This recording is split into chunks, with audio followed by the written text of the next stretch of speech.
శ్రీకృష్ణుణ్ణి దేవుడు అని ముద్ర వేసి మనిషికి నేలకి దూరం చేయొద్దు. He is biologically born and brought up on this earth. ఆయన అపార మేధ, ఉన్నత విలువలతో జన్మ తీసుకుని ఈ నేల మీద నడిచిన మనిషి. అతను చెప్పిన ధర్మం మతం కాదు, మన జీవితం. గీతతో కోట్ల మందికి దారి చూపించిన అతనికన్నా గురువెవరు?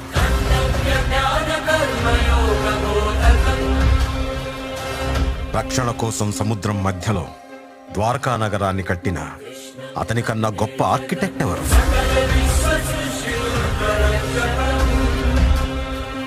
చూపుతోనే మనసులోని మాట చెప్పే అతనికన్నా గొప్ప సైకాలజిస్ట్ ఎవరు? వేణుగానంతోనే గోవుల్ని గోపికల్ని కట్టిపడేసే అతన్ని మించిన మ్యూజిషియన్ ఎవరు?